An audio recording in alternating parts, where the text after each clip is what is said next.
নমস্কার, বিবিএস একাডেমির পক্ষ থেকে সকলকে স্বাগত। আমরা দেখো আজকে একটা পার্সেন্টেজের উপর একটা অঙ্ক তোমাদের দেখাবো, যে কম্পিটিটিভ এক্সামে যেখানে আমাদের খুব কম সময় লাগে সেখানে আমরা অঙ্কটা কি করে করব। দেখো অঙ্কটা কি বলেছে, কোনো একটি শহরের জনসংখ্যা ৬০০০ জন। এবার বলেছে যদি পুরুষ যদি 10% বৃদ্ধি পায় এবং মহিলা যদি 15% বৃদ্ধি পায়, তাহলে জনসংখ্যা হয় কত? ৬৭২০ জন।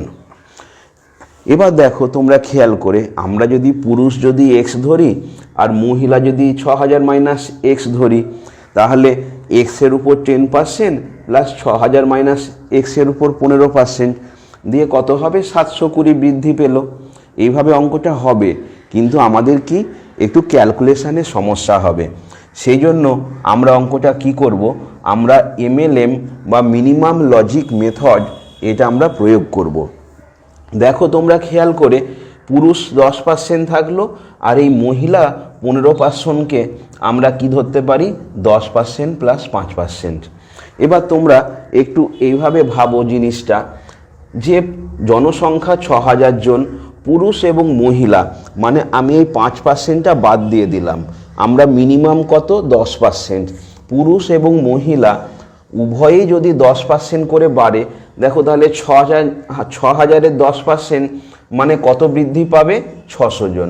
দেখো আবার বলছি, পুরুষ এবং মহিলা উভয়ে যদি 10% করে বাড়ে, মানে এই 5%টা যদি না নিই, তাহলে জনসংখ্যা বৃদ্ধি পেত কত? ৬০০ জন। কিন্তু আমাদের বাস্তবিক জনসংখ্যা বৃদ্ধি কত পেয়েছে? আমাদের জনসংখ্যা বৃদ্ধি পেয়েছে ৭২০ জন।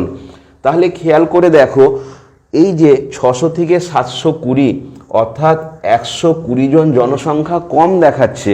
তার কারণ কি? আমরা এই মহিলা 5%কে নিইনি। তাহলে আমরা মহিলা 5% নিইনি বলেই তো আমার জনসংখ্যাটা ১২০ কম দেখাচ্ছে। তাহলে আমরা কি এখান থেকে বলতে পারি, এই 5% মহিলা মানেই কত? ১২০ জন। তাহলে দেখো আমরা এখানে এটা করছি, 5% মানেই কত? ১২০ জন। তাহলে এটা কত গুণ? 5-এর থেকে 24 গুণ। তাহলে 100% মানেই কত হবে? ২৪০০। এবার তোমাদের বুঝতে হবে যে এই ২৪০০ এইটা কার থেকে এলো? এই 5% কোথায়? না তো মহিলা। তাহলে এই মহিলার সংখ্যা আমাদের কত হলো? ২৪০০। তাহলে পুরুষ আমরা নিশ্চয়ই ৬০০০ থেকে ২৪০০টা বাদ দিলে মুখে মুখেই হয়ে যাবে ৩৬০০। দেখো তাহলে কত সহজে আমাদের কোনো রকম বেশি কিছু ক্যালকুলেশন ছাড়াই হয়ে গেল। আবার একবার বলছি, দেখো জনসংখ্যা আমাদের ৬০০০ জন। আমরা কি করলাম, যে পুরুষ 10% বেড়েছে এবং মহিলা 15%টাকে আমরা কি করলাম? 10% প্লাস 5%। এবার আমরা কি ধরছি, যে এই 5% যদি না থাকতো, সবই যদি 10% করে হতো, তাহলে কত জনসংখ্যা বৃদ্ধি পেত? ৬০০ জন। কিন্তু আমাদের বাস্তবিক জনসংখ্যা কত বেড়েছে? ৭২০।